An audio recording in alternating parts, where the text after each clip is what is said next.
is a portion of the rental payment that goes directly to the producer and not the tribe. The producer would be liable for a tax obligation based on that amount. If it all goes to the tribe, there's no tax obligation because the tribe's tax exempt, but the producer would only be taxed on the amount that goes through their actual hands, not for something that goes to the tribe. So if the tribe was to take the 100% and then work out a opportunity with the producer on an in-kind basis, is that something that would be non-taxable? If the tribe receives 100% of the payment, 100% of the payment would be non-taxable. Okay. Thank you for that.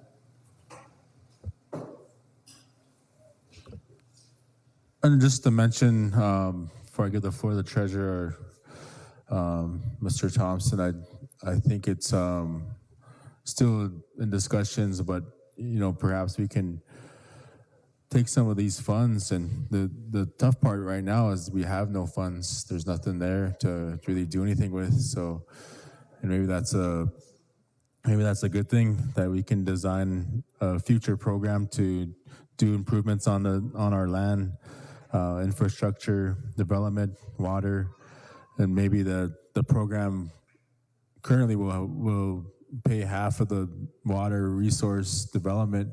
Perhaps we can use the funds to pay for the other half of that. I was talking to some elders, and they said, do a fencing program, put people to work, fence our borders, fence all the range units, things like that, where I think can go a long ways, and we could put people to work. We could pay them well, where they can make a career out of this program, and we're going to have it for 15 years and perhaps longer, depending on the United States and however they want to continue these things. But if you look around, there's other programs that they did in the past that are still there, so they're ongoing. So perhaps the CRP that's been there for a long time now, and perhaps this program will live beyond the 15 years. And we can create this program that'll help put people to work, not just to work, but a career in this field. Everyone wants to create these jobs that are available for our people to either come back to after they get educated, or those that just want to go to work outside of make some money outside of high school. This would be perfect for that. I think along those lines. But again, we can do a lot with this, working together. So I'll go to Mr. Treasurer, then Mr. Thompson. Thank you, Mr. Chairman. Good afternoon, everybody.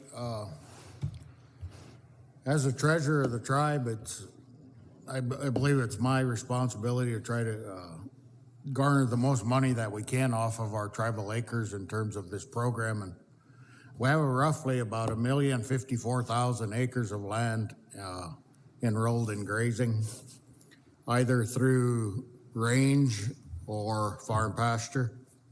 We have, the numbers I've received is 956,000 acres in range and 98,000 acres in farm pasture grazing. So we're at about 1,054,000 acres and change. And as the treasurer of the tribe, I would like to see all 1,054,000 acres enrolled in this program, so that we could see a revenue of $13+ million.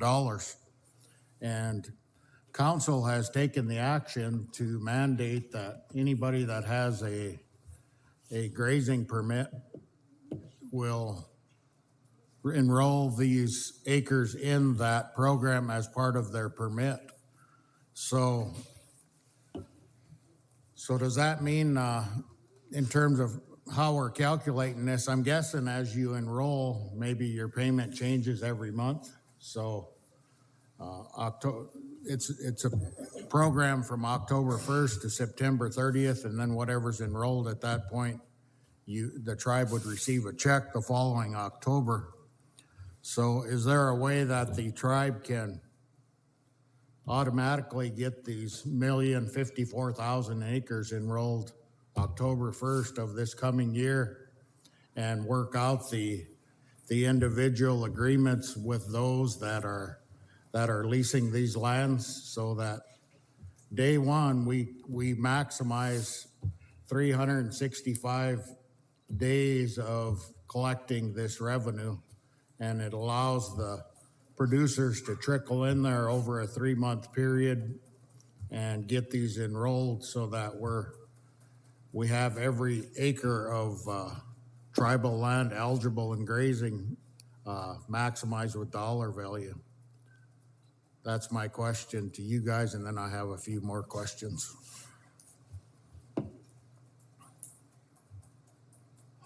Nope, that one.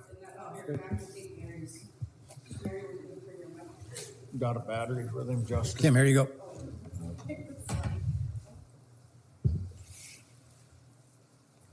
Okay, so as far as enrolling the land, it will take a little bit of time for our FSA offices to get, there's administrative things that we have to do on our end to get the land enrolled. From the, I guess, like Owen was describing before, it's gonna depend on the ownership, permittees that are associated with it, and the end result might be multiple CRP contracts. Our CRP contracts take effect the first day of the month following approval. So for us to have an October 1 start date, the contract would have to be approved before the end of September. If, let's just say it takes 6 months to get an offer approved, and we approve it June 30th, that contract would start July 1. That first payment, that first rental payment would be prorated based from July to September. So FSA will have to get all the administrative work done on their end before the contract can take effect. I can assure you, I know that we were just at one of the offices before this meeting, kind of talking to them about how the offer process is working, and they're working through a lot of the different logistics, trying to troubleshoot ahead of time, trying to come up with ways and to ensure that it'll work as smoothly as it possibly can. But of course, there's probably going to be those unknowns, as producers visit the office, as they look at the land specifically that's being enrolled. And I want to make sure that I'm leaving room for them to be able to work through that without feeling, rushed to the point where they're not doing the work as I don't want to say not right, but they're doing the work that they need to do. But in terms of the time frame, as far as when the contracts take effect, I know our FSA offices are committed to working as quickly and diligently as they possibly can to make that happen. Getting them started on October 1, I think at this point in our fiscal year, and I don't know if Zach will do, I don't think it's possible for October 1, 2023 for them to start, just given we're weeks away from the end of the month, and there would be a lot of work that would need to be done with FSA, working with our partners in our CS to write conservation plans, and just the give and take that we have in getting those stood up. I mean, basically, you're gonna be swamped with 260 range unit permits we're mandating that they bring them in and get them done. And probably another 100 farm pasture permits that are grazing. So you could see anywhere from 350 50 separate contracts that we want enrolled on day one, because we're losing out a 12th of it every month that we move along. So in my eyes, as the treasurer, I want this to happen as fast as it can happen, so that we can get the maximum amount of time in year one, so that we were eligible for $13 million, but by the time the enrollment got done, we only got $6.5 million. So this needs to happen at a fast pace, and you guys need to be aware of what you need from a staffing perspective to make this happen. Most definitely. Yeah, and our contracts will run that, because we can't start it on October 1, you're going to receive less benefit. It's a continuous sign up. So it's designed for enrollment to be ongoing.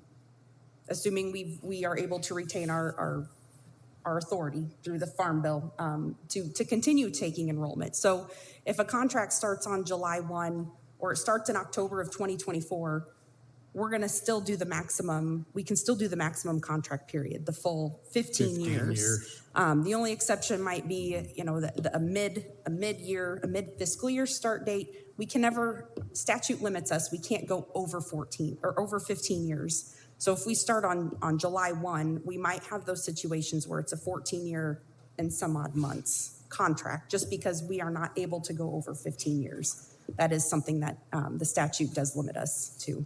But if, Yeah. I'll sit over here.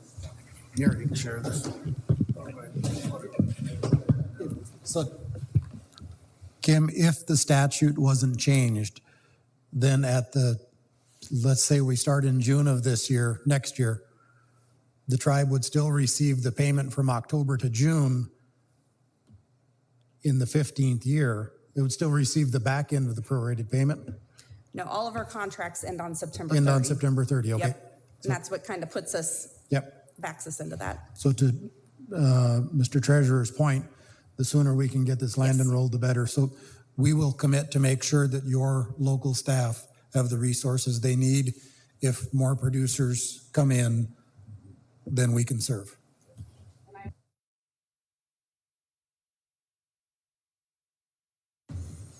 Mr. Thompson? Oh, you're not done? Good. Okay, and as the government, basically, we're waiting for the way these things kick out, 12 to 15 months from when we start. Is there any possibility that year one, this government can request a forward advance of year one's funds? Because right now, we're getting ready to go into FY24, but before we ever see these funds, it's going to be FY25, because it's going to be 13, 14 months from today before we'd ever see a payment. Because you base it on year ending September 30th, and then the payment is processed after that. So is there a possibility that at some point we evaluate the acres that are enrolled, come up with a calculation, and then forward fund a portion of what was enrolled at a certain period of time, instead of having to wait for the entire year to end? Thank you. Thank you, Mr. Treasurer. We can't tell the Cheyenne River Sioux Tribe what to ask for. There are things that we may statutorily be unable to provide, but it sure doesn't hurt for the tribe to ask. A follow-up to that for Kim would be, do we typically make our CRP payments in October because it's from CCC funding? Yeah, that's correct. We make them in October as soon as the funding's available. Yep. So it's not that there isn't that typical lapse, because the contract's in, the money comes out of CCC funding that's replenished by I almost said the tribal council, by the Congress every year. So that money's available every year the budget passes. So basically, sometime in October of 2024, we would see a check, which is FY25. So, It'd be for that year. But in October of 24, every acre of land that is enrolled in fiscal year 24 will be paid prorated based on the date the contract is executed. Yep. with funds received. We're getting ready to do our budget for FY24 right now. So that's why I'm asking these questions. If we had the ability to forward fund a percentage of this, we could include that in our general fund budget for this coming year. That's why I was asking them questions. But if we wait till next year, then when the funds become available, it's actually FY25 to us. I see. Yeah, yeah, okay. Thank you. That's it, Mr. Chairman. Mr. Thompson, go ahead. Thank you, Mr. Chairman. I guess another question I got is, this program is a 15-year program. And what we do with our grazing permits, they're on a 5-year permit basis. So what happens if that permit changes from one operator to the other, if we're gonna include our operators within this process? Does that contract stay with that grazing permit? So like, for instance, we have permits that people pass away, so that stays in an estate, they add someone on to it. Does that contract stay with that permit, and then it gets renewed at the end of the 5 years? Because we do permits every 5 years. So do we have to do this contract 3 times as a producer and just 1 time as a tribe? So the contract's going to be tied to the land, and then the participants will be who's associated with it, owners and operators or lessees, permittees, however that is determined. If something changes, so if the participants that are on that original contract change, FSA has the ability to modify the contract. So we essentially do a revision. So we take the original contract, and in our system, we pull it forward to a new contract based on an effective date, and we put that new lessee permittee on there based on that change. So we have the ability to make those changes. It's set to an effective date in our system, but that 15-year contract period remains intact. So if there's 10 years left in that contract period, because we're taking that original contract and we're modifying it, that lessee or the new participants, those changes will be in effect for the remainder of that contract period or until another change is made. But we have the ability, FSA does, to make those modifications when they are necessary. Thank you for that. I guess I'd like to hear what our sister tribes are doing with their agreement. Is the tribe talking about keeping it all? Are they involving their producers? I think that'd be a good question. Maybe you guys could answer. So I would encourage the tribe to visit with the sister tribes about what the particular aspects of their agreement are and what they're thinking about doing. We can speak in general terms, just as the Cheyenne River Sioux tribe or any producer wouldn't want us talking in an open forum about the conversations that we've had. We've got to be respectful of that. But what we can share in broad terms is that tribes have contemplated different splits between the producers and the tribes. They've contemplated what requirements might be put on producers in exchange for a share of that split. Does some of the producers' share have to be obligated to conservation measures or not? And the tribes are also thinking about what type of further ag infrastructure that they could build out, processing facilities, value-added opportunities. Another of the conversations that we've heard from some of our tribal stakeholder partners is, can we use this as an opportunity to recalculate the carrying capacities of our range units? So far as I know, when I was on the tribal council here from 2001 to 2004, the last time our carrying capacity had been updated was in the 90s. I don't know if there's been an update to that. I know I've talked with the BIA previously. There's opportunities for producers to make requests for an assessment, but that could be something that you build into your agreement, an ongoing assessment of the increased carrying capacity opportunity that comes with better grazing management practices and infrastructure, which again might mean more income potential for the tribe and the tribal members. Hey, thanks for that, Mr. Chairman. Mr. Duchesneau. I think one thing we got to remember is our land is our number one resource. And I'm a producer, and I'm thankful that I get to lease tribal land, because at the end of the day, it's the tribe's land. And there's a big percentage of our people that don't get to utilize the opportunity to lease their tribal land. Just a small number of people utilize our tribal land. And I want to make for sure that this program is going to take care of that big percentage of people that don't get the opportunity to lease our tribal lands, our children, our elderly. There's a lot of good things we can do with this. Now, as a personal experience, I began to be an operator in 2007. 23. What is that? 16 years? Took me 16 years.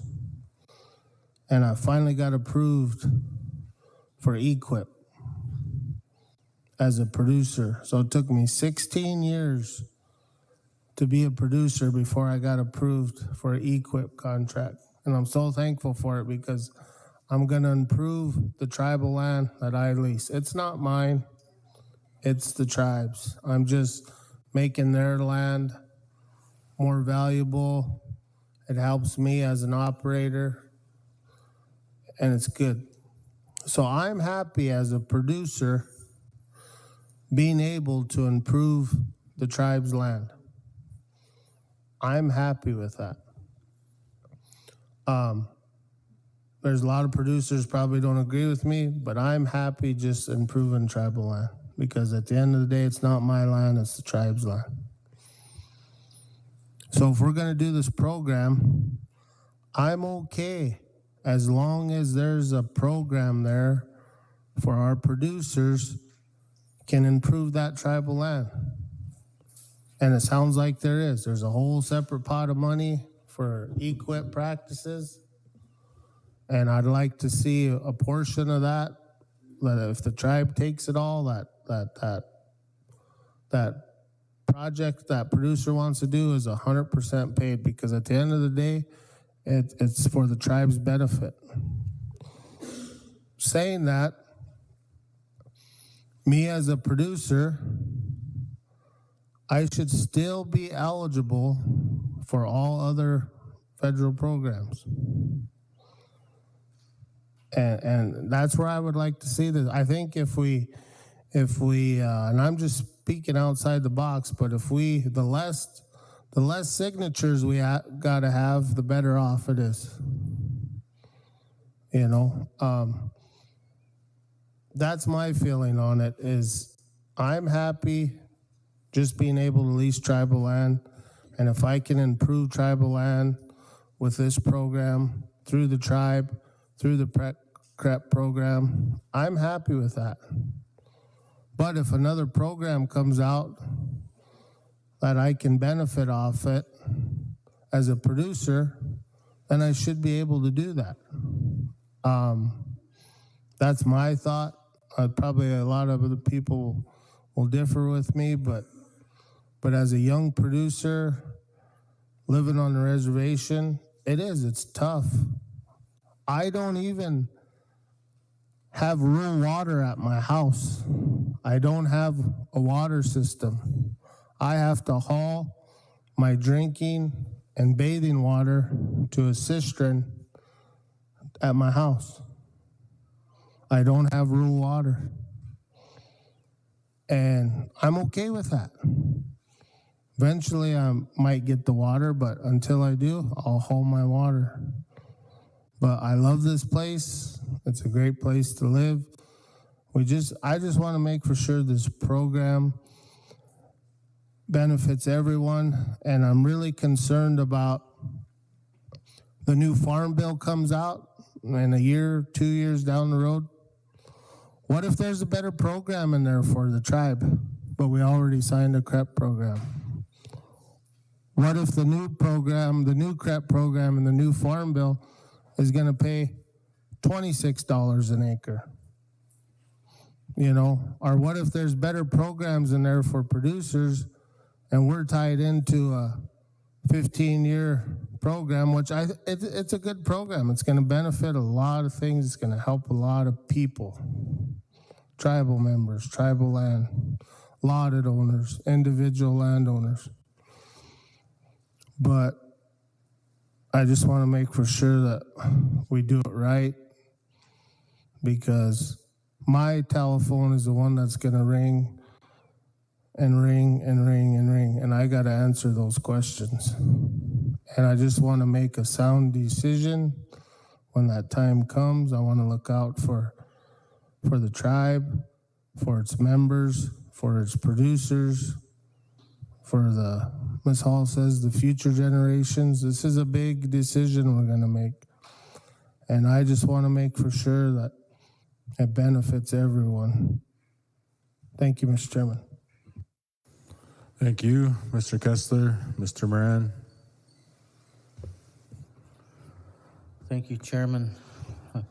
I guess I'd like to speak a little bit to the prospects of the that are before us with this dollars that'll be coming in. Mr. Duchesneau had talked about infrastructure build out and processing facilities, and then I put a question by it because it could be processing beef, it could be processing hemp. We're all in the hemp craze right now, and we're hoping to stand up a farming project for the tribe and get into the hemp field. And this is a prime opportunity to do that, and in turn, create a lot of jobs for people that would like to enter the workforce and cut down on our high unemployment here on the reservation. So those are the opportunities that I look at that I think are so great with this. And if we don't get to the table and get enrolled, as Mr. Chairman or Mr. Treasurer was speaking of, and every day that goes by is there's a dollar passed by. It seems like since I've been here, I've seen a lot of opportunities go in front of the tribe and pass by. I wouldn't want that to happen again, because this is a gimme. It's almost like T-ball. They're putting it up right there on top of the thing. All you got to do is hit it. Swing a few times, you'll get it. So let's make a real effort to do this, because with these processing facilities and these infrastructure build-outs, we can do so much for the people at this time. So I look forward to working with my colleagues to accomplish that. And also to speak on Mr. Thompson's concerns, I think the question is, if I participate in CREP, am I eligible to participate in other FSA and NRCS programs? Under the first portion of the answer is they talk about the livestock forage program as well as the ELAP. Those are things that are considered disaster programs, and those look like they would be eligible. And then you get a little further down here to speak to his concern a little more. It says current policy does not allow land to be enrolled in CREP and EQIP or CSP at the same time. Land associated with an expired EQIP or CSP contract may be eligible to participate in the CREP. So it appears that if you are in a current program with either CREP or EQIP, that you wouldn't be eligible. Is that a So current policy as of the time that we wrote that does dictate that. We are changing the policy to ensure that folks with EQIP contracts can participate in CREP. And we piloted that system in Wyoming. And again, we hope to learn the lessons from delivering that compatibility in Wyoming here. And it leads to another aspect of this, Mr. Kessler and Tribal Council and folks listening on Facebook. New things very rarely are perfect, but we have to start somewhere. And to Treasurer Keckler's point, the sooner we start, the sooner we have resources to continue to evolve this and turn it into something that's ultimately successful for everybody that is a stakeholder for the tribe. I think it's a tremendous opportunity for those next generations here if we can bring this to bear and understand that we have an opportunity for at least the next year and 5 months with this administration to leverage the commitment that the president and the secretary have demonstrated to tribal communities, tribal nations. And you've got our career staff in the room that are going to be here after the election in 2024 to carry this forward. That's why it's important that we continue to forge those connections between the tribes, the tribal elected officials, the tribal resource folks, and our career folks, so that these agreements can last beyond the elected officials' tenures. Thank you, Mr. Duchesneau. Your pilot project, I hope it proves to be valuable. I hope it comes to fruition, and I hope that's doable. But on the other hand, like my colleague stated, he's been waiting to get an EQIP contract for so many years. And I was just hoping that if the pilot project or the changes aren't made to this policy, that our tribe understands that how hard it is for a producer to get one of them contracts and for them to apply. And I think I had mentioned this to Mr. Chairman LeBeau at one time, that it would be good that those producers that are in a current contract, that they be allowed to term that out before enrolling their acreage into this program. But if your project comes through and they can overlap or stack each other, that would be the best solution to all of this. But if not, I would hope that our leadership sees. And did you have something to add? Just, you talk about an important transition period. We believe we're going to get there from a policy standpoint. We have the authority, the legal authority to do it. It's just a matter of putting the policy out there and getting the guidance to our staff with regard to EQIP. We're looking at CSP now. But to Mr. Thompson's point, take him back to 2007, now take a producer in his shoes right now. The day, and Kim can correct me if I'm wrong, the day they do their contract, they have the infrastructure needs addressed at a 50% cost share. All of the fencing and water development that you can envision for the first part of your contract, you have access to at a 50% cost share.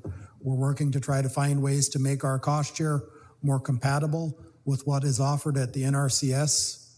But what the benefit here is, the shortcut to having access to the resources on your timeline instead of ranking and scoring against everybody else in the western half of the state or everybody in the Native American pool in South Dakota. Thank you, Mr. Duchesneau. And as a producer and being a first-time EQIP CSP participant, I would, like to thank the NRCS guys sitting behind me here and in the room and wherever they're at out there helping producers nationwide, that it's invaluable, those opportunities that are given to the producers. I was fortunate enough when I got my grazing permit that there was a EQIP and a CSP contract in place, but it was in a mid-cycle thing. So fortunately, I just had to wait 1 year and re-enroll under my name, and I was able to carry those contracts out. And let me tell you, I learned so much. I've been doing this my whole life, and I didn't know there was things out there that existed to this degree. And the improvements that I've made to the tribal land in the last 8-9 years is staggering for being able to work with the gentleman to accomplish the goals and improve tribal land. So as I would say young producer, because it was my first time, I'm probably not as young as I'd like to be, but it really taught me a lot. I learned something every time I go in the office. So those are the things that by our producers being able to involve themselves in these types of processes, that they grow and they learn. And I just want to thank you guys, all of you, for providing that opportunity to myself as well as all the other producers that you've helped along the way. So thank you. Okay, I got Mr. Moran and Ms. Hall. Okay, thank you, Mr. Chairman. Fairly new, I've been on council now for about a month. And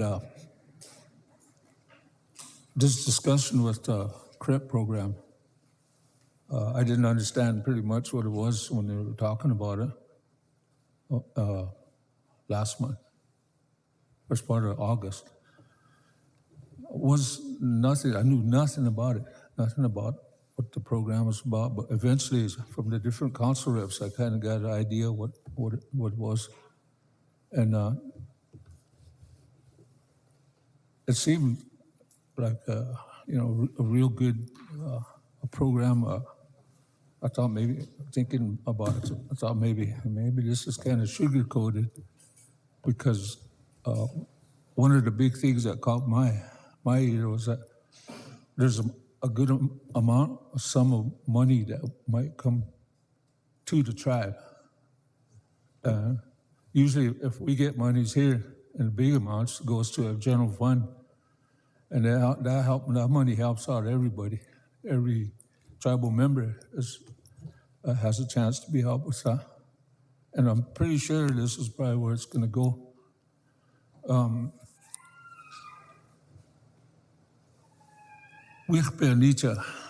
So look what the word that in our traditions, when we used to get together, and they didn't call them powwows back then, but they would get-togethers, and a member is kind of honored out there, and these people come out there and they throw cloth or parflets or something made to give away. Somebody can come and pick it up, and there's people that didn't have that. Those are the people in the English language, it translates to poor. And so when these types of things happen, and it's good to me, from what I hear, it sounds real well thought of for the producers and the landowners. But I try to speak for that side of the equation, the poor. How are they gonna benefit from this? What's in it for them? And some of these are landowners, people that own that land that, according to this, must sign. And to me, the landowner is the person that can initiate and make it worthy, good.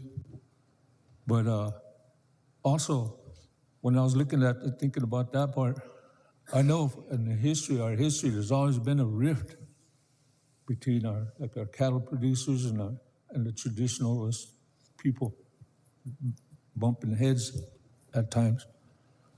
And when I was thinking about this, where the landowner would have to sign and agree with the leaser, the person that's going to be the cattle producer or whatever. To me, if that should happen for this to happen, it gives me the good idea. Maybe these two groups will congeal, work together and make our reservation see that for the first time, maybe getting along together as we did in the past. So I just look at the people when we were together and we were out there. And that's really important to me. I've seen this for years and years, and I wish there's some way we could put that together to do that thing where let's get together and let's be together like we used to. And this might be something like that. And that's why I'm interested. I think it's going to bolster our unity. And it's far away from what you guys are talking about, the monies and all the intricate parts of it. Whomever sat there and talked about this, kudos to them, because this could be changing or a way of thought for the past years.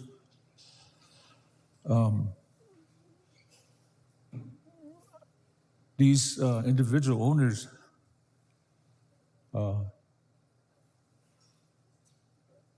do they get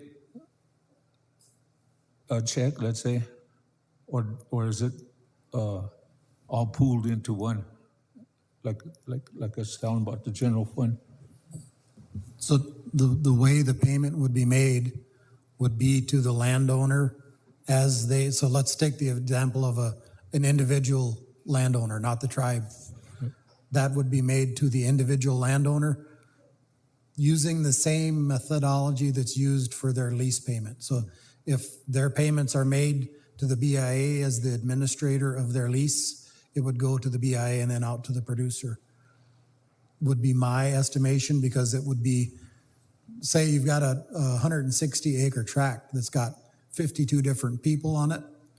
We don't want to have the tribe as a shareholder in that, or our staff chasing 52 people around to try to get a signature. So we hope to have the BIA act as the administrator of that, the way they would for the range unit permit or the farm pasture lease.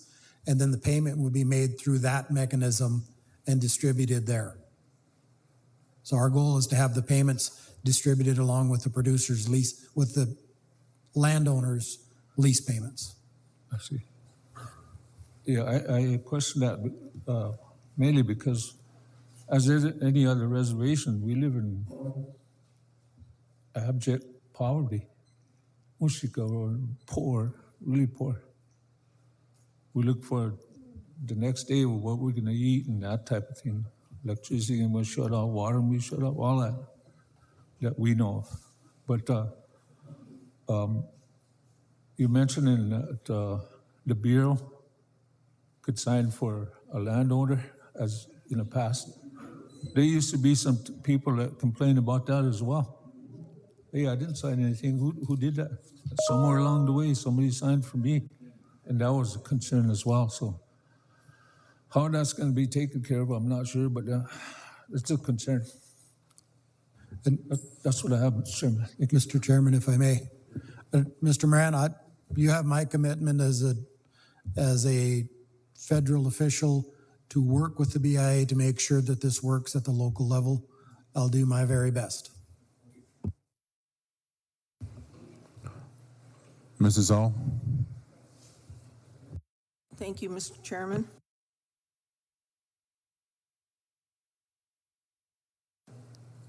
Looked here at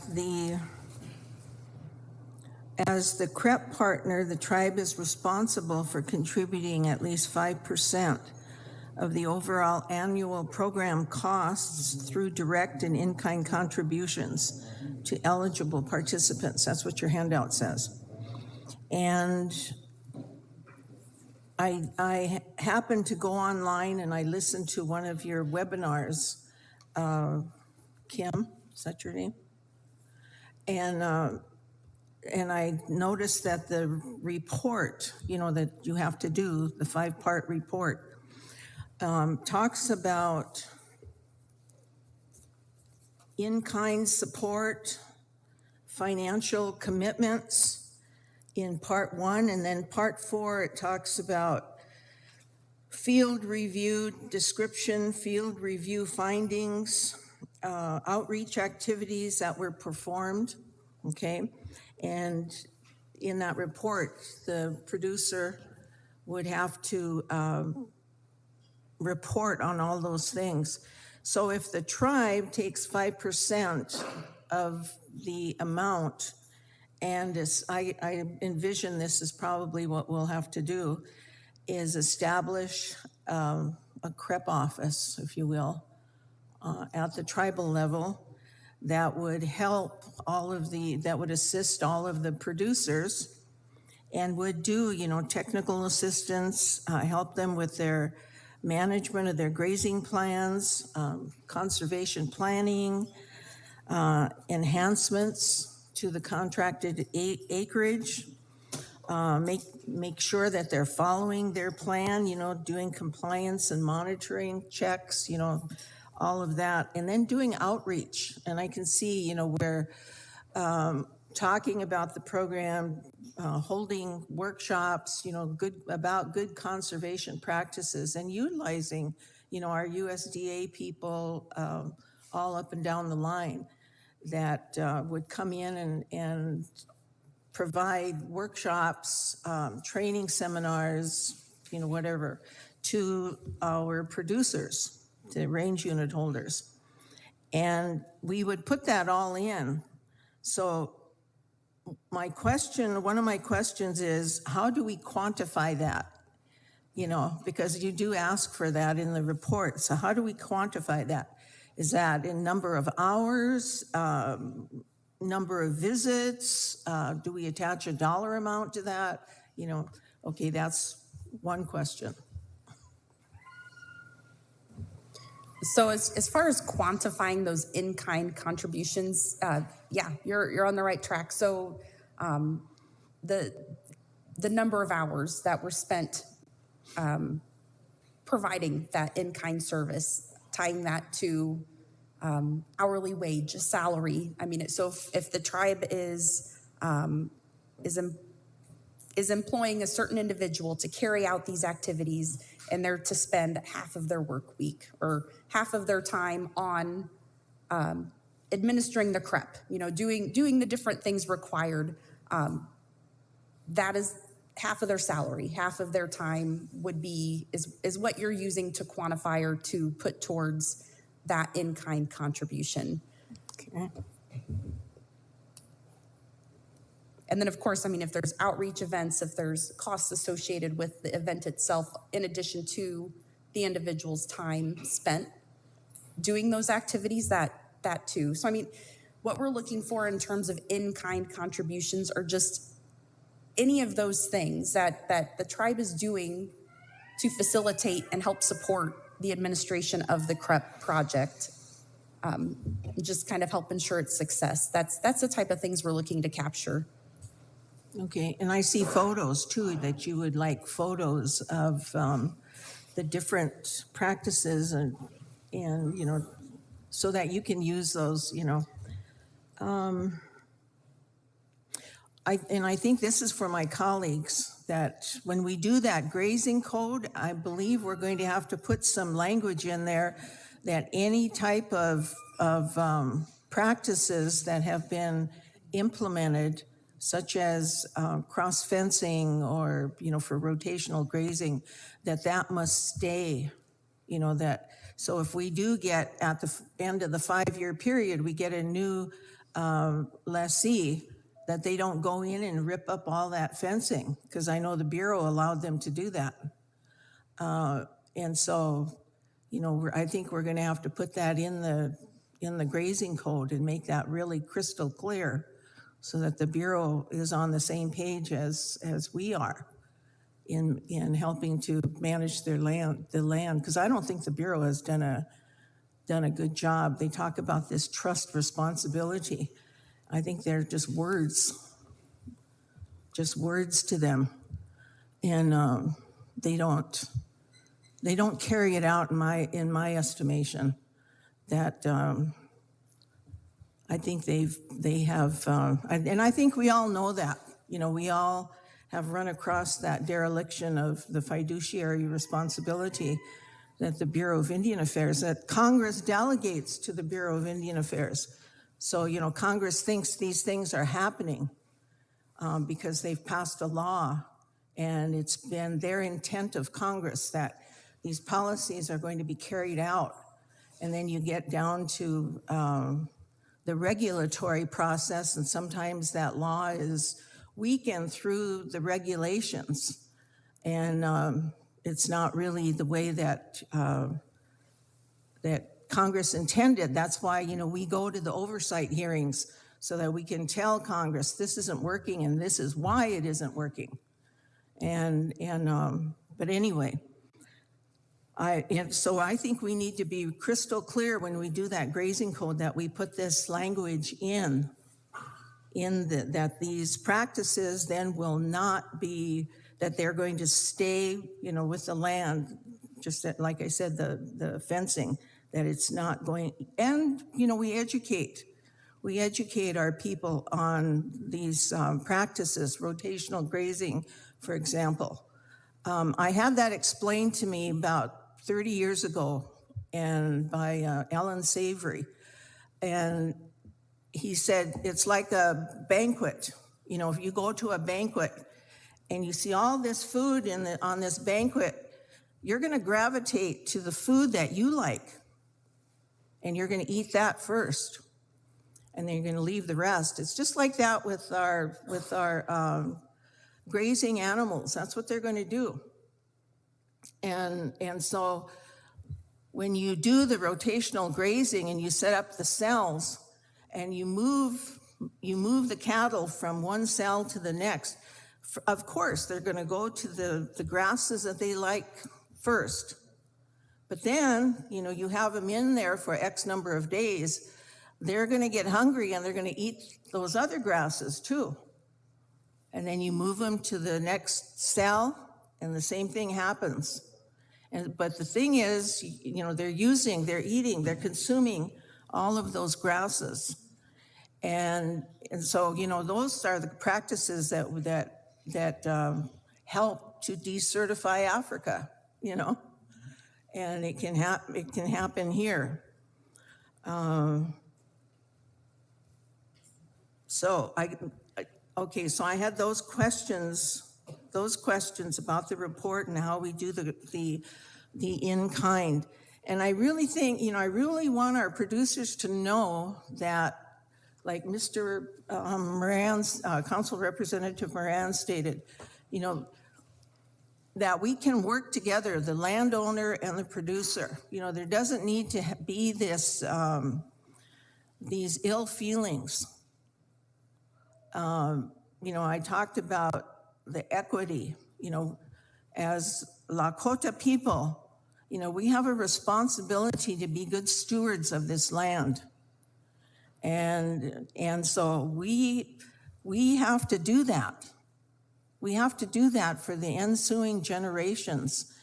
And, you know, I can really see, Mr. Chairman, that the amount of money that's going to come in through this, I can see us purchasing land, you know, purchasing land and making more land available for the upcoming tribal members that want to be producers. And, you know, I come from education, working in the education field for the last 30 plus years. And what I've noticed on this reservation is what I call an out-migration of non-natives. At one time when we first moved up here, you know, we had a larger percentage of non-Indians in our school systems. And then that slowly over the decades started decreasing to where we're like 99% natives, and, you know, we've got like 1% non-natives. But there's been that out-migration. When we've seen it, you know, they've sold their land. And as a tribe, we've purchased the land from these non-Indians and added it to our holdings. And some of it, you know, is still in fee status. We're going to have to get that changed to trust. You know, reservation holdings, our land holdings on the reservation. I think that was a goal that was established by previous administrations and previous tribal councils. That you know, that's what they want to do is decrease the fee land on the reservation and increase, you know, tribal and individual native ownership of the land. So I think this would provide that opportunity for us to do that. I liked what Mr. Ducheneau said about value-added opportunities, processing plants. You know, Mr. Kessler talked about infrastructure build-outs. You know, these are opportunities for our people for generations to come. And so, you know, we need to think about this and use it wisely and, you know, get the word out to the people. And I understand tonight they're going to have a public meeting at 6 at the Cultural Center. So I hope that we get a lot of participation there at those meetings, at that meeting. So, Hetchiglala Pinkte. Mr. Chairman, if I may. Yes, sir, go ahead. So Ms. Hall, you're exactly right. And I think one of the ways to look at this is from a planning perspective. And too often in Indian country, our planning is, if we can get this, then we can plan to do that. This takes us from a if conversation to a when conversation with our producers as well. When I get this contract enrolled, I will have the resources to build the infrastructure I need. And then the tribe can also make the same step into a different paradigm with regard to planning. When we receive the resources for what we're doing, we can employ this plan instead of having a chicken and egg scenario. So really good points. Thank you. Mr. Kessler, Mr. Thompson, Ms. Haskell. Thank you, Chairman. I guess I'd like to just go a little further with Representative Hall's comments about the Bureau. And I know we've had some issues with our Bureau here lately, but it's very important that we have a stable operating BIA to help facilitate these types of things that come along. We should have been far into this already, as opposed to where we're at now, and that came from an unstable BIA. And I believe we've had correction, and I hope to see us move forward and have the Bureau come to the table and push forward this, as she says, fiduciary responsibility that they have for the people's lands and to get them enrolled. And I believe that will happen now. So thank you. Mr. Thompson. Thanks again, Chairman. A couple tax questions I guess I got on behalf of the individual landowners. Is that taxable for them? Means it's probably going to run through their IMM accounts, or how does that work?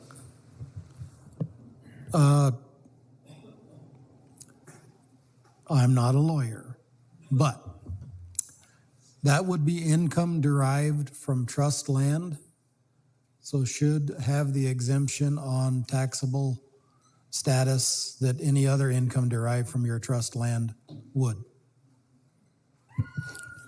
Thanks. And then my next question is on how we lease our individual land, tribal land, is based on AUM. And so, for instance, I'm not a landowner, but if I was and I had 160 acres within a range unit, that I would want that producer or the tribe to sign my land up.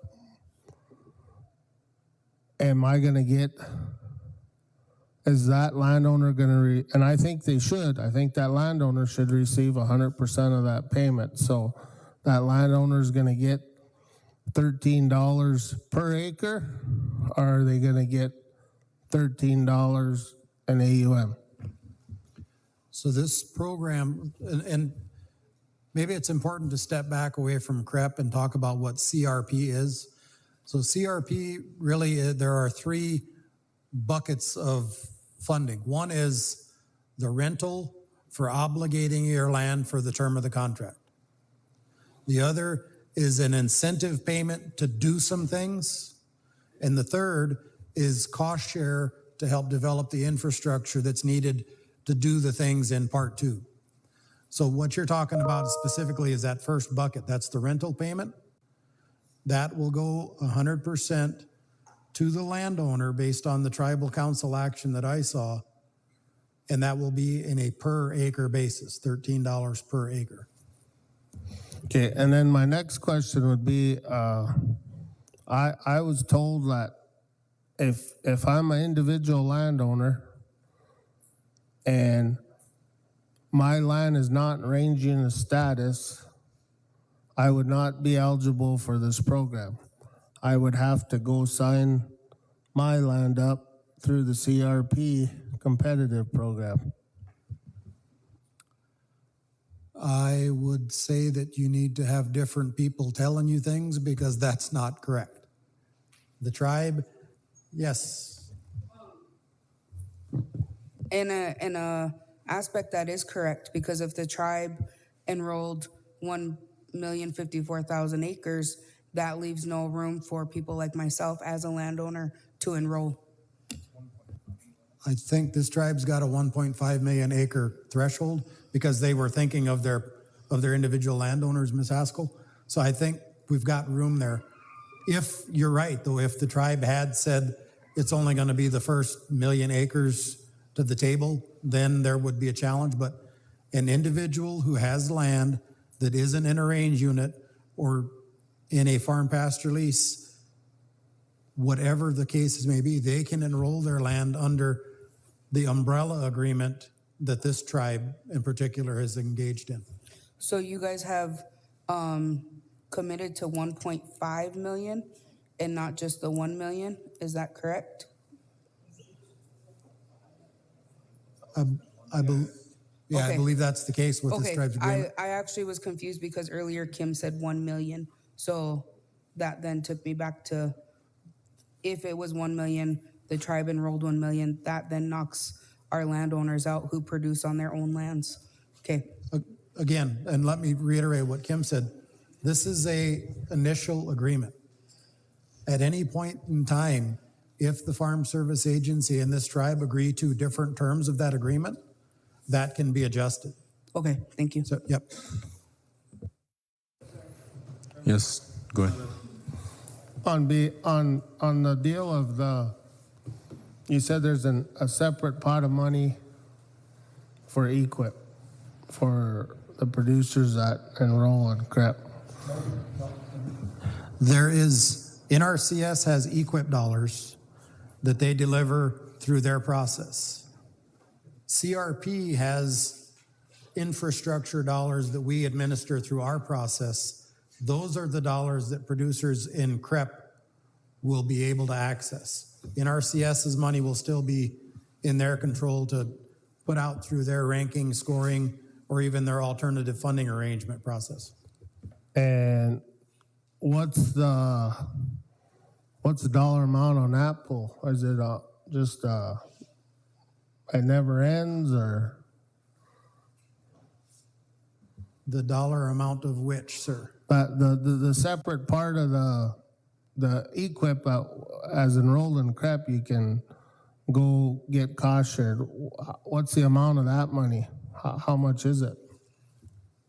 CRP is funded through what's known as the Commodity Credit Corporation, and the USDA has $30 billion of borrowing authority with the Commodity Credit Corporation, which is paid back.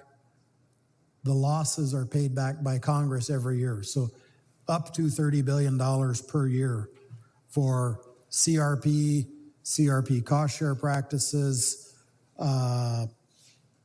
There's a lot of trade dollars, trade things that are funded there. The farm program payments are funded out of that 30 billion, but that's the pool that this money would come from. So then and here's a question that some of my colleagues might not understand. So, and I think that's why it's very important that the producer has got to have some sort of, they got to have some skin in the game, because I go out and I build a dam I'm enrolled through CREP. Okay, to build a 10,000 yard dam, you're probably at $60,000. Okay. That program's gonna cost share 50% of that. We're hoping it's 90, but if it's 50, that's 25. Cost share is gonna pay. But the other half is up to the producer. to come up with the rest if they want that improvement. And everything, I mean, that's why I believe that it's got to benefit the tribe, but the producer's got to be able to, because they're the ones gonna do all these programs through this program. They're gonna ones that are gonna build the fences. It's not cheap to build a fence. It's not cheap to put a water line in. So is that money that the cost share for the producer, that's going to be taxable for the producer, right? They're going to have to claim that. Money that is provided to a producer through a cost share is taxable, but there is a affiliated expenditure that is tax deductible with that payment. Let's say you get a 50% cost share on a $1,000 project. So you get $500. You've got $500 of taxable income. You've got $1,000 of expenses for conservation, which is a deductible expense from your income.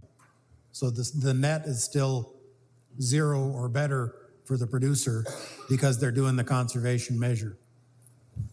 And that's where I get to the point where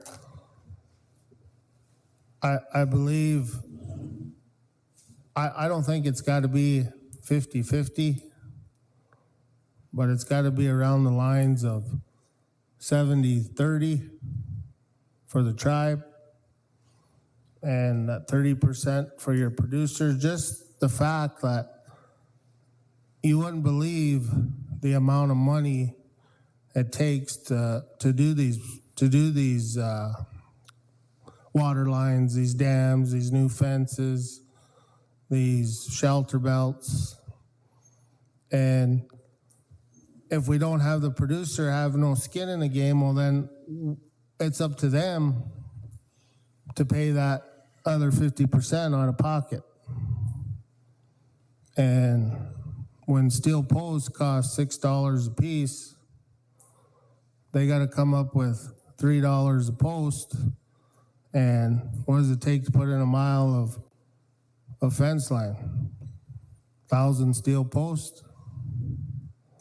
I mean, that's why I want this program to do good for the tribe. But if we don't have something in there for our producers, then the hardship's on our producers because they're leasing our land, they're taking care of our land, they're trying to do these improvements, and it's going to be tough on them if they don't have no skin in the game. And whatever we figure out, it's got to be something because it's expensive to do these equip deals. It costs a lot of money to do these programs, and that's all I got. Ms. Hall. The way that I read the eligibility, it talks, again, this is from your information that you've put out.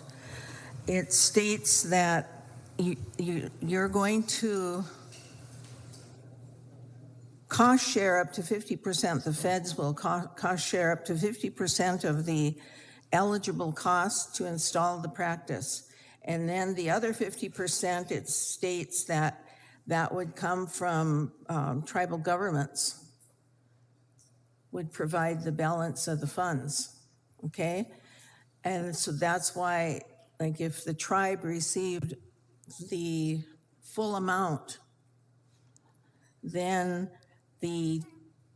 again, it would be the tribe and the producer working together to identify those practices for that land, for the range unit. And then using, am I on the right track, Zach? Using the money then that it goes to the landowner, which is the tribe, then they would put up 50%. Let's say that putting in a water system is I'm just guessing, let's say 100,000. So the feds would pay 50,000 of that, and then the tribe then through the amount that they get from CREP would pay for the 50,000, right? That would be something the tribe could do with the rental money that it receives. The tribe is not obligated to do that. That's a policy decision for tribal leadership to make if they want the producer to bear part of that cost, or if the tribe, because it's the tribe's property and is ultimately going to be a benefactor, wants to take some of the money they receive from rental payments to apply to that. But that's a policy call for you all to make as the elected leaders here. Yeah, and I was thinking in terms of, at the beginning, when you had stated that this money coming to the tribe, because we are tax exempt, then we would not have to pay anything, and then we would produce, anything that we get, and we pay for 50% of the cost, then they aren't liable then, right? Because the improvements are going to be made on trust land. Okay. That would be my understanding of it, but we are obliged to always tell people to consult with their local tax professional, because that's ultimately who's signing their name on your tax return to cover you. I can't give tax advice as a federal official, so that we got to have that disclaimer, but my understanding is the same as yours. Okay. Because I hope that kind of alleviates some of the fear, for the producer that would, where are they going to get the money to put in a dam or to put in a fence or, And if I may, Mr. Chairman, Mrs. Hall, one of the events that spurred this particular meeting was the tribal council action that was taken with regard to individual landowners. And it created some confusion and created discussion around what would be the split between the tribe and its producers. And I think that, our job as the federal officials here trying to foster this partnership is to make work to the best of our ability what works for the landowners and the permittees or the lessees or the landowners that are using their own land. That's really our role in this. We just want to make sure we've got the best outcome for everybody. okay. And then my last question has to do with the incentive payments. Because I think it states in here also that that you, for participating in this, that there is a incentive payment. Can you explain what that is? And who is eligible to receive that? So I'll share with you what the conversations are around that. So what we are working on at the Farm Service Agency is to consider our authority with regard to how we can provide incentive payments to producers that adopt practices in a way that it would make our cost share commensurate with what the NRCS offers. Because of their authorizing legislation, the NRCS can offer up to a 90% cost share for historically underserved producers, which includes women, veterans, young producers, socially disadvantaged producers, which are typically your minority and ethnic folks that haven't had the same opportunities. Because they have that authority, EQIP may be a more appealing opportunity, despite the fact that it's got in some cases, a multi-year waiting list.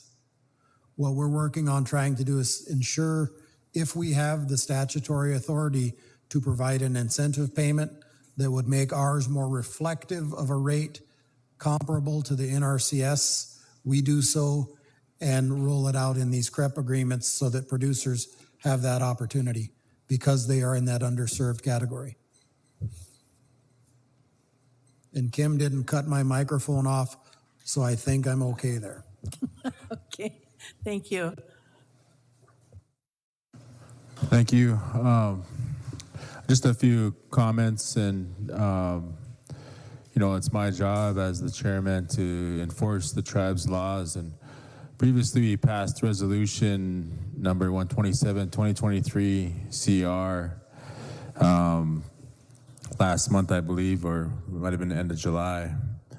But basically, it does what we're saying we're talking about today is now we're talking about enrollment, multiple individual contracts, but this council is the contractor, and I'm not the contractor, but we are the guiding force here on our tribal lands, and we've decided to enroll all of our lands, like what was mentioned before, basically 1 million acres of tribal lands, 1,054,000 acres of the tribe's lands into the CREP.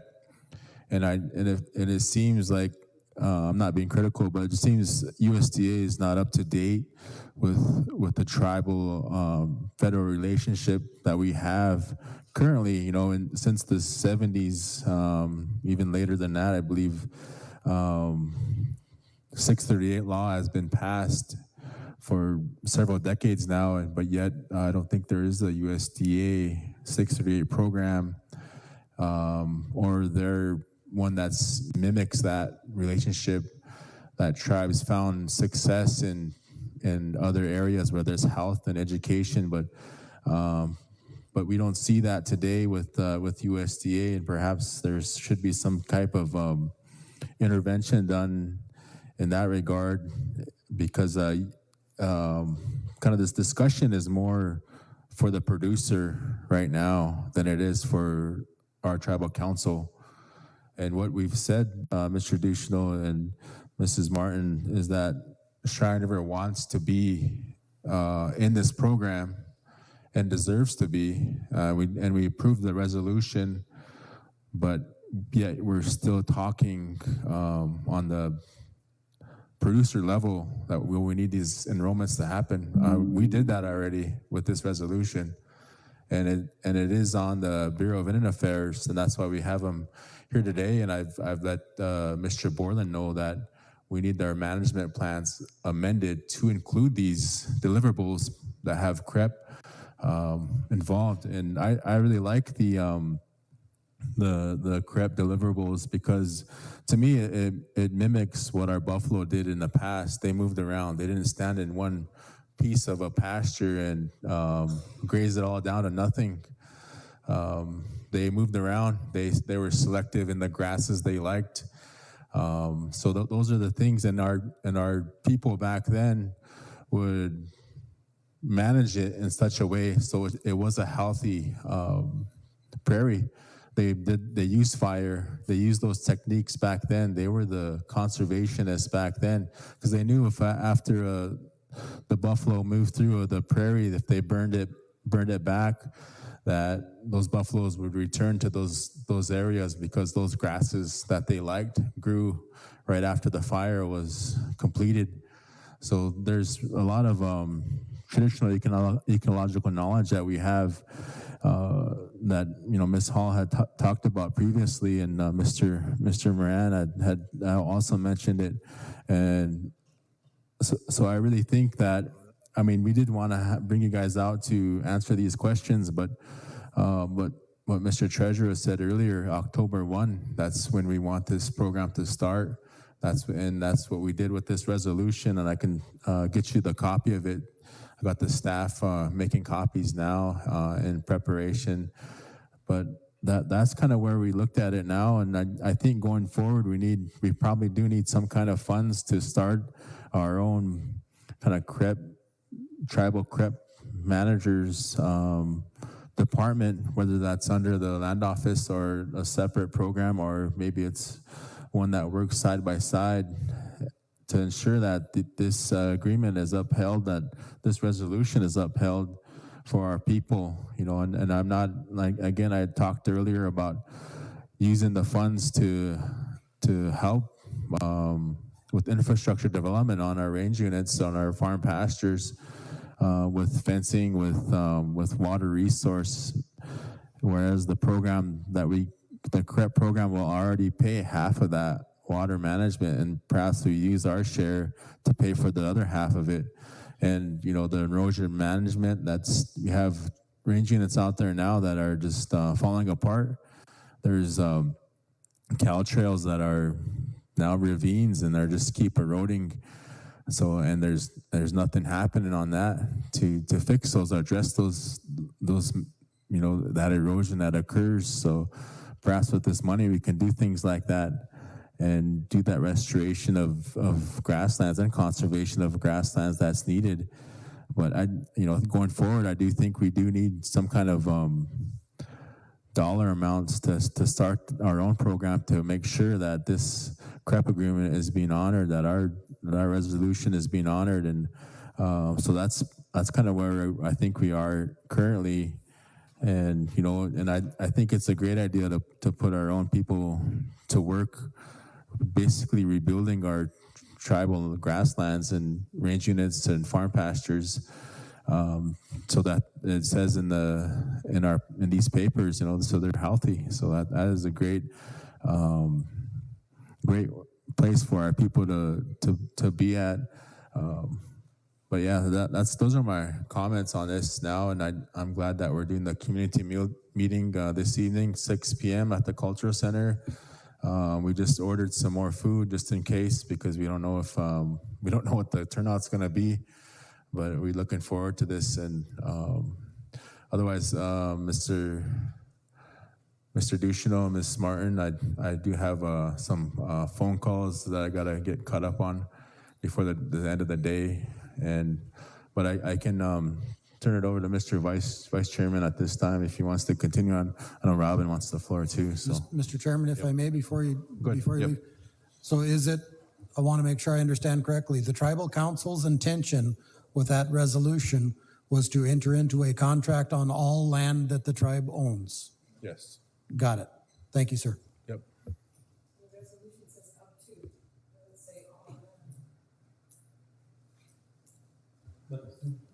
Doesn't the My resolution point is say the $1.5 intent million, was though? to contract it. Yep. Yep, that was the intent of the resolution, that we would put all our lands, tribal lands, and it would amend the management of those lands to include the CREP deliverables. I understand, sir. Thank you. Yeah, and I'll get you a copy of that and this evening. So, but I can turn this over to Mr. Vice Chairman and Mr. Kessler who has his hand up. Okay, thank you, Mr. Chairman, and Mr. Kessler, then Ms. LeBeau. Thank you, Chairman. Thank you, Vice. I guess really the most important thing is what the Chairman LeBeau stated, was that we get these lands enrolled as soon as possible. And then the next pressing issue is our allotted landowners, tribal landowners, to make sure that we find that avenue and that process with the Bureau to get those lands enrolled, hopefully under one signature would be the best, and figure out the reporting process on those lands, which I'm sure the permit holders are more than willing to take up and do the lands within their permit. And the other part of it is, it's kind of up to us as council representatives, land committee members, to figure out a formula for getting to that equip pot of money that's sitting there to be used. It could be something as simple as a voucher or to each permit holder, and then you could determine, how percentage of it that needs to go back into upgrading and tribal lands, which would be dipping into that pot of money. And then, the other percentage that could be used for the producers' other needs, because there are other needs on operations other than infrastructure, there could be equipment needs and things of that nature that they could possibly use that other percentage for. So those are the things that we need to sit down as council reps and committee members and work through and find something that works. You know, it could be a voucher, something simple that goes to every permit holder with a split of some nature. So I think we can accomplish that, but as long as we get these lands enrolled, we're on the right track. So thank you, Mr. Duchesneau, and thank you. Thank you, Mr. Kessler, and then Ms. LeBeau. And then Ms. Haskell. Good afternoon.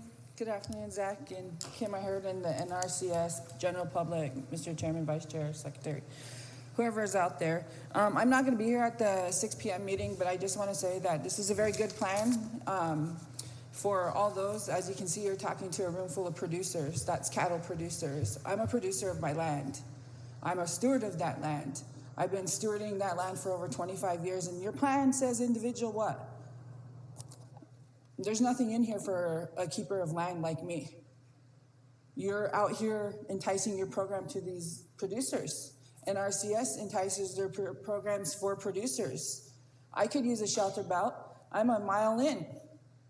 Who's helping me to plant trees? Who's helping me to conserve my land? What's land conservation to you guys? You're talking about building dams. You're talking about rotating crop. I've been fighting for this environment for many years. You just did a cattle producing conservation care plan. Where's Robin LeBeau producers of plans? I grow chickens, I grow gardens. I'm trying to produce my food sustainability here, sovereignty. There's nothing in here to help us to grow our own vegetables. You guys dumped 50 million pounds of USD produce during this pandemic. My people don't have that good produce here. They have nothing to sustain them for the years. They don't have massive cattle operations. I don't got no skin in the game. Is that what was stated here? You're dang right I ain't got no skin in the game. I can't build a tree line. I can't build a fence line to fence off my lands, to pull it out of these range units. I want a program here that entices me. I want a program here that entices how much I can get for the rate of pay. I don't lease my land. I told the Bureau never ever to put anything in my IAM account until I get a seat at this table to tell what I can be fair market to me in leasing. And so far, your plans are all doubled up against what the Bureau's already offering us, and people like me are saying that's not a fair plan. And you're trying to go into business with me as a landowner based on leasing rates of these cattle producers, these farm pasture people who get farm pastures who are in agreements. But USDA, you're under HHS. Secretary's been around for many years. He needs to start dealing with all landowners on this reservation. Direct consultation is not you guys, it's that secretary. And I did not see any of this brought out to the people. The individual landowner. These guys are confused about how much land we own. 1.4 million of that is, the tribe holds in trust. The other is people like me, owners of the land. How come we're not mentioned in there? Where's the plan? Where's the plan, Tribal Council? Incentives. How come you're inclined to my tribe can't be that you'll help a poor producer like me put up that tree line to help the 20-foot snowbank not cover my son's home? Help us to put up that fence line to keep that cattle from rubbing off all of our trees that we just got free at the Prairie Management Program, or we bought for a few cents from the FSA office. Where are these programs that are going to help the real Wo'inshika? You heard Mr. Moran talk about that. Wo'inshika, the most pitiful. Yet they say we are the most richest because we own that resource. 1/1 land means I am a sole owner of that land. In my individual lands that I own outside of that 1/1, you're allowing the tribe to make a decision for us. USDA, before you start encroaching on my lands, I want a plan. I want to manage water. I want to protect that water. That's true conservation. I want to protect that land to grow real food for myself and my people. Go over here, take a drive over here to the community of Chinatown. Well, now we got our own gardens planted in our backyards trying to make it through. That whole corn's going to last us all year. But what are you doing to help me to plant my corn in my own field, 1/1? So, Mr. Dushna, we've been around for quite some time. I'd like to make a profit that is fair, just, and equitable to me as an individual landowner. I want some of this incline too. And nothing here is helping us. Nothing is helping us. And what are we producing? Your guys' land where you hold your lease to graze your cattle. Doksha Ake, Lila Wopala Tanka. Think of the individual landowner. Thank you, Ms. LeBeau. Thank you, Ms. LeBeau. It's good to see you. And I welcome a further conversation with you. I will personally commit to help you get every resource the USDA can offer to help develop your land for vegetable production and to get it enrolled in conservation practices. We have statutory authorities within which we work. CRP is one that was written well before any of us sat at this table. That's the framework that we're doing this program in. That doesn't mean this is the last time the USDA is ever going to work with Indian country. So if you'll get in touch with me, share with me the particulars about your production desires, your conservation goals, and I'll make sure that we make you aware of all of the opportunities the entire department has to offer, including rural development, FNS, food safety, all of that. So we're here to help Indian country as a whole as much as we can. Thank you, Mr. Dushna. Ms. Haskell. Thank you, Mr. Walters. Mr. Dushna, I have a couple questions. A lot of my questions have already been answered. That 5% office staff, is that a 5% that we can get from USDA, or is that a 5% that the tribe has to put forward? So the 5% matching is the tribe's contribution. That can be in kind, it can be in cash, it can be however the tribe chooses to quantify that. Hypothetically speaking, the tribe already spends quite a bit of money administering and delivering enforcement on its leases and permits, does it not? Yes, we do. That could be qualified as your in-kind if your folks are out there ensuring compliance with the CREP agreement, as I understand it. Okay, thank you. I think it is important that we do create our own CREP office here to not only employ our people, but to have people that are designated for that only. As Ms. Medicine Blanket is already busy with her own office. And as far as our percentages here, I don't want to leave out the landowners. I think that they've already been left out of so much, and our producers as well. If it is land that is landowner and just a landowner and a lessee, that needs to be split between them. And I don't want to say I don't want the tribe getting all this money, but I think there's two important factors in here, and that is the producer and the landowner themselves. Any land that the tribe does own, obviously they should get their fair share, but we need to recognize our landowners. We also have producers with no water, producers who lease land from the tribe, who don't have access to water, who have never had access to water, who are actually fencing off their dams because they're contaminated, which means not only can they not produce their own cattle, they can't take in any outside cattle. So they're making payments on tribal units that aren't generating any revenue. And I think that that's a big thing. Water testing needs to be implemented somewhere, so our cattle aren't dying. Not only can they not water their cattle, they can't use that water for any type of plant growth. They can't garden with that water either. And then I've had a lot of people messaging me. Obviously, we're live, and the public has asked if all of the entities here would be available at the meeting tonight at 6, including everybody behind me. I just want you guys all to know you're welcome, and they want to see all your faces tonight and come share a meal with us. Thank you. Yes, ma'am. Very good. And have your producers who have land without access to sufficient water get in touch with us. We have tools that can help those producers navigate through drought and other unforeseen circumstances. What office would they be in contact with? I They have a can either couple- contact our qualified staff back here in the back of the room, or they can get in touch with me at 202-941-4675. Again, that's Write that number down. 202-941-4675. 202-941. 4675. 46. Sean, 46, not 47. 4675.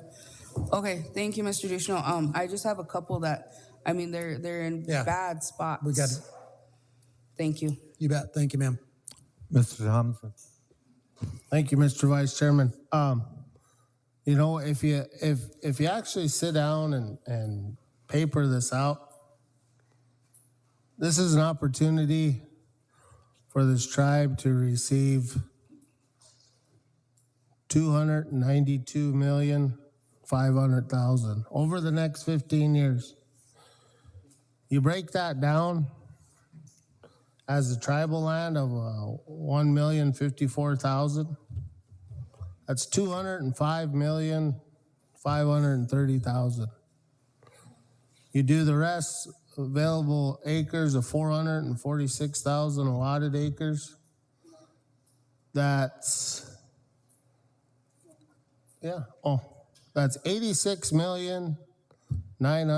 $86,970,000. Geez, that's a lot of money. We could do a lot of good things with that. That's a lot of money. But I'm going to go back and say that, and I'll be at the producers meeting. They got to be part of this. I just run some rough numbers. If you give the tribe their portion of the 13, if you give the tribe $9 per acre, that's $9,486,000 a year. That's a grand total of $142,290,000 over the 15 years. The individual landowner at $13 an acre, that's $5,798,000. Over 15 years is $86 million. The producer, if you'd allowed them that other $4, because the producer is the one that's gonna have to be the engine that runs this thing. They're gonna be the ones that are doing the practices. They're the ones that are gonna be putting in the infrastructure on the land. At $4 per acre, that's $4.2 million, total of $63 million over 15 years. You're taking care of the tribe, the landowner, and the producer. That's what I want to see. Everyone's got to be part of this. There's a lot of money there to do a lot of good things. And that's where I'm going to support when it comes time to that. We're going to have that conversation and have to do something here in the near future. And I just want people to know here and people listening that that's what I'm going to support. We got to make for sure everybody's taken care of in the program, and I think My Way does that. That's what I'm going to support. Thank you, Mr. Vice Chair. I'll be there at 6. What's on the dinner? What's on the Watecha line? Probably Beef noodle Thompson soup and beef or chicken. something like All right. Mr. And one Kessler. more thing, I just want to thank these fine folks for coming today. You don't know how nice it is that you came here to our reservation. We never have this kind of meeting with state and federal entities. It's long overdue. I'm thankful for each and every one of you and the positions that you hold. And with that, I'll yield to my colleague. Thank you, Mr. Vice Chairman. I was just gonna say that we've got the Bureau here, and I was just wondering if they had anything to add to this conversation. There's a meeting on Thursday with the regional office to work out the process or what has to go through as far as getting the. Jerry Ann, could you speak that in the microphone so that the public can hear? Okay. Thank you. The regional office is having I think it's just going to be an informational on Thursday with the 3 agencies that have signed CREP contracts. And they're going to figure out the process of how to notify the landowners, what consent requirements were needed, what it falls under, and that's what they're going to work on, the best possible way to be able to get the landowners or the undivided interest signed up for the program. The tribal or the allotted land that has 8 owners that you can get the required consent is the easy part of it, but it's the undivided, so they're going to work on that right now. On Thursday, they're going to start the conversations. I'm sure they've been in conversation with both of you guys already at the regional office. So I think they're just going to talk to the agency staff at that point. So I really don't know much more with that. We will start the conservation plans based on what the tribe tells us. I think the permits are issued probably 1st of October or so. So we'll start that process and get those. The only thing we will need are the required practices, and I haven't actually heard them that need to be on it. Just heard kind of the roundabout what might be required, but we've never really got the answer. That would be my question for the tribe and for the Bureau and the producers. The only 2 I know is there was some limitations on time of haying. I don't know if that's definitely one. So that's something that would affect several if they can't hay till after August 1st. I don't know if that got waived. I know you guys were working on it. I don't know if it happened. And the next is the 15 days in, 15 days out. So those would be the things if I was, even with the tribal council, of what conservation measures are going to have to written into these management plans so we can have them ready. Thank you, Ms. Vines. And if we can offer any assistance to you all, please let us know. We've got a commitment from our agency to the Bureau of Indian Affairs to help out, facilitate all that. Yep. So now they have the contract. We can work through that. Any other questions? One more question. Your meeting on Thursday, the tribe's been notified and will be in attendance? It's just an internal conversation, getting everybody on the same page, and then I think they're going to go from there. Okay, thank you. Yeah, it's not a decision meeting. It's just a kind of informing, because I don't think the field staff has been informed of kind of what's going on. So,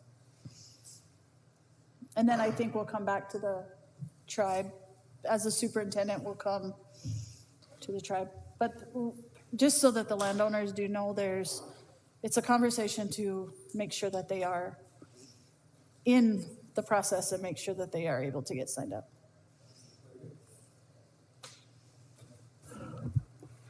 Ms. Vines, is the BIA going to be at the meeting tonight?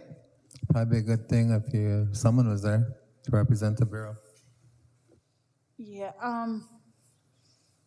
Yeah. What kind of meeting? I've only been back one day. Is it just for the producers? It's a and the meeting landowners? with the producers, but they also want to meet with all the people that are in this room. Okay. As far as I know, Greg was planning on being there, but I'll find out for sure. If not, of who they kind of want to come. All right, thank you.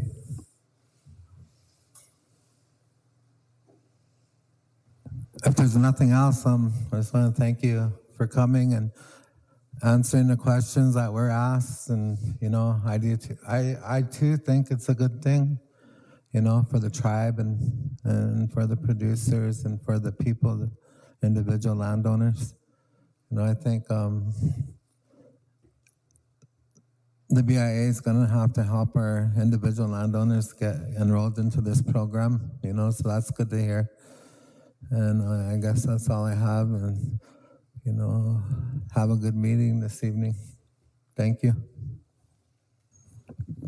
Mr. Vice Chairman, I'd just like to thank all the council members for their interest and their commitment. And I'd like to thank our staff for coming down and being willing to field all the questions. I look forward to helping make this into a success with you all. Thank you, Mr. Disha.